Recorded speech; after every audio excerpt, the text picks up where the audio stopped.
Because we, the United States, decided to support the war in Ukraine against Russia, it is causing a huge inflation in the US dollar. Now, a lot of Middle Eastern and Asian countries are starting to group up together and starting to listen to Russia and China as far as ditching the US dollar and joining the BRICS nation as far as trade.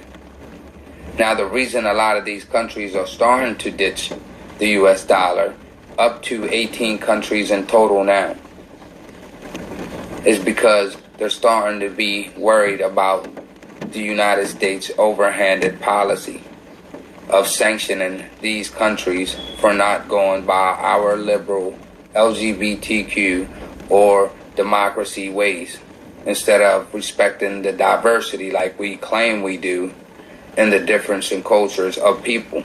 Instead, we want to bully people into accepting our ways of life, and it's causing a huge detriment to the US dollar. Like, for instance, Iran. We're sanctioning the hell out of Iran, all because Israel wants us to. And Iran is a huge country with a lot of resources. So what Iran is doing is joining the BRICS nation.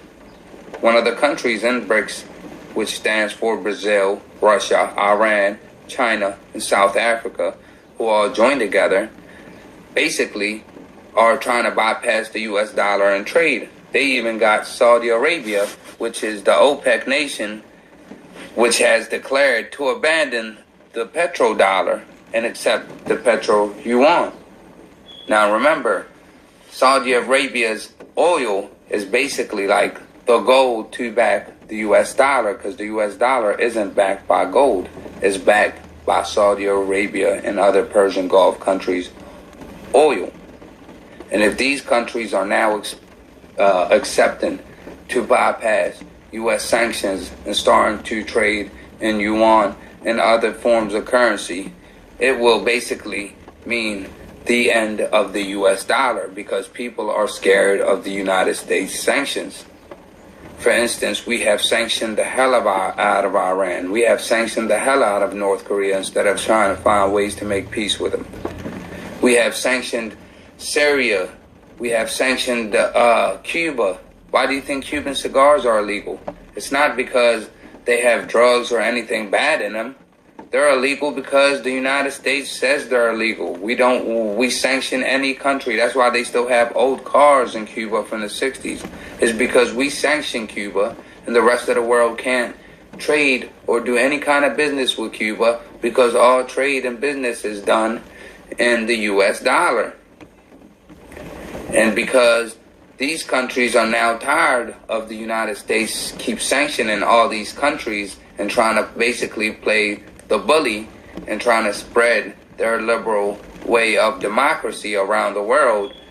And if other countries, cultures, or whatever don't accept it, we end up trying to bully them and cause them to react in a bad way to where they want to join a different route. They'd rather go a different route, especially if they can dodge all the sanctions and the bullying. And China and Russia is providing that for them. Now, instead of us trying to create peace with the Ukraine-Russian war, because all this is really happening because of us, the United States, who keep getting closer and closer to Russia's borders. Remember, this is like literally taking Texas and calling Texas independent, and Texas declares its independence.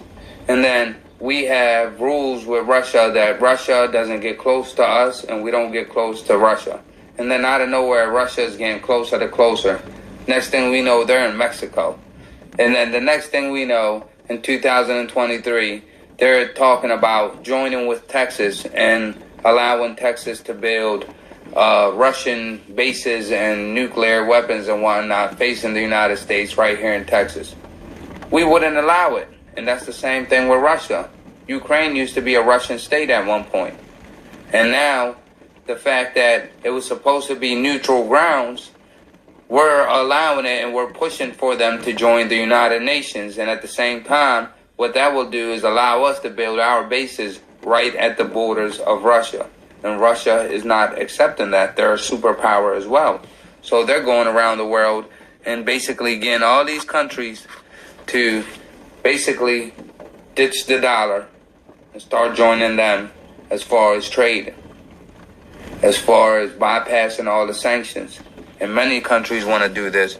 For instance, right here, you got in March, India inked an agreement to trade in Indian rupees with 18 nations. Most recently, India and Malaysia announced they will start trading in Indian rupees, bypassing the dollar. And basically, that will strengthen the Indian rupee, and it will strengthen the yuan, and it will strengthen the Iranian money and the Russian money. So this will be beneficial for all the countries that join it. See, China found a way to bypass the dollar and at the same time providing better services to where these countries don't have to be worried about being taxed to death, and at the same time they can strengthen their local currencies as well in the meantime. So I don't know, let me know what y'all think, but I think we definitely need a stronger leader that will definitely create peace in this world, because us trying to start all these world wars around the world and basically try to spread our liberal ways of democracy and everything like that is making a whole bunch of countries, even our allies, somebody as Saudi Arabia, which is basically like literally the gold backer to the US dollar, because the dollar isn't backed by gold, it's backed by the Persian Gulf oil. Saudi Arabia's oil is called the petrodollar, and because they had declared that they will start accepting China's yuan and bypassing the dollar, now we can't sanction China and Russia like we want to. We can, but guess what? Now they got a way to bypass it. So in a way, we're becoming weaker, and at the same time, not only are we becoming weaker, we're also losing our dollar's strength. And when that happens, all it will do is cause a huge bad collapse to the dollar. And this will be a very, very bad inflation if this happens. If a president does not come in and change the course of the way the dollar is going and the way America has been moving, there will be a huge inflation, and it will cause a huge detriment to U.S. citizens. Now, the main thing that these presidents need to do is come in and change their course of war. They need to stop all this world war that they've been causing all around the world. For instance, during Obama's term alone, 7 wars were started. Every single president that has came in has started new world wars around the world, or had basically tried to stir up a war in a country, or tried to influence opposition in a country to overthrow certain countries. Now, because of that, all these countries are starting to be worried about the United States, because they see that the United States is trying to create its hegemony and basically control the narrative, like almost like a one world government in a way.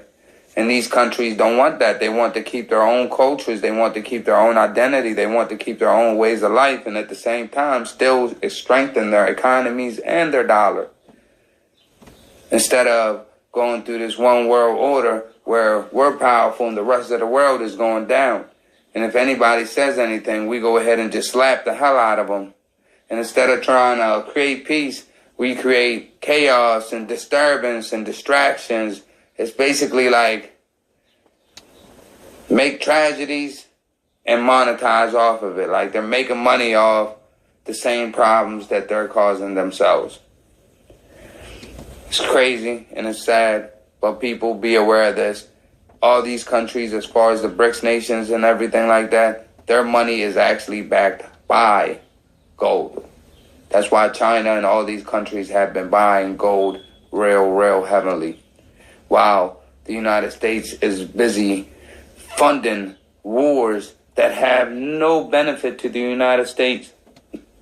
Just think about all the billions of dollars that we just gave Ukraine for a war that is actually hurting the United States, because Russia and all these countries are basically moving from the dollar. And because of this war, Russia and China are actually influencing more and more countries to move away from the dollar, and they are moving away from the dollar. And that's the sad part about all this. Now, the best thing to do is, for real, either invest in gold or invest in property. Because at least with property, they will still hold their value regardless of what happens in the market. Yeah, they might be worth way more because the dollar might not be worth nothing no more, but they will still somehow hold their value. So the best thing to do is to invest either in the property or invest in either in the gold or some kind of stock that you know is always going to be around some type of way or another.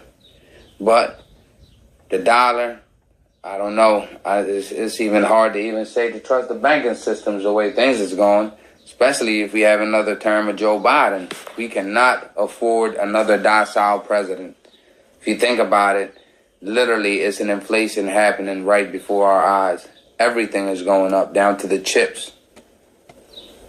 Everything is going up, down to the gum that you buy. It's an inflation happening right before our eyes. And they're talking about renewable energies and going away from this. First, fix the economy before you keep talking about spending all this money in all these other countries and all these other places. And it's like we're bribing all these countries. If you accept our liberal LGBTQ way of democracy and everything like that, we're going to fund you and give you a whole lot of money.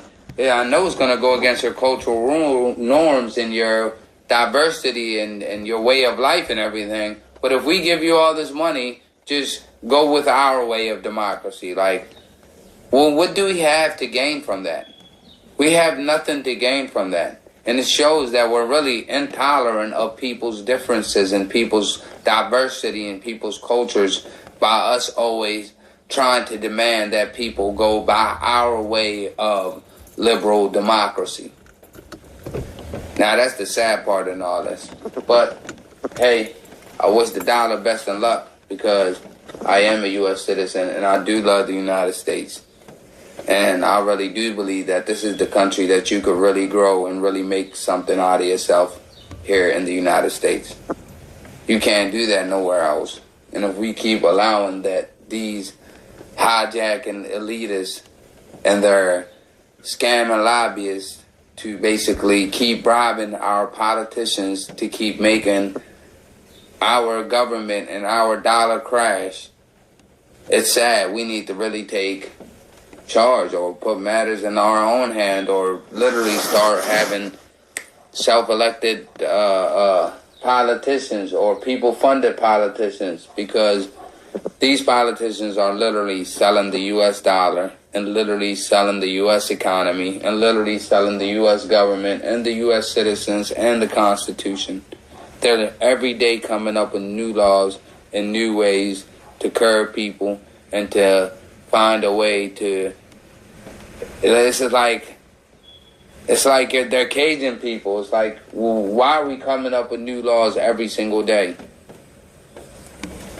You know, we haven't solved homelessness. We haven't solved the drug epidemic. We haven't solved the immigration epidemic. We haven't solved nothing for real. We haven't solved the inflation of the dollar. We haven't solved our economy issues. We haven't solved our infrastructure problems. We haven't solved nothing here in the United States. But we're so busy trying to solve the rest of the world's problems. That's the sad part, and that's really what's causing inflation. All our money and our taxpayers' money and every money that's being printed is either going to wars and funding these liberal democracies around the world. Now, I don't know what y'all think, but y'all need to let me know in the comment section. Peace, and God bless y'all.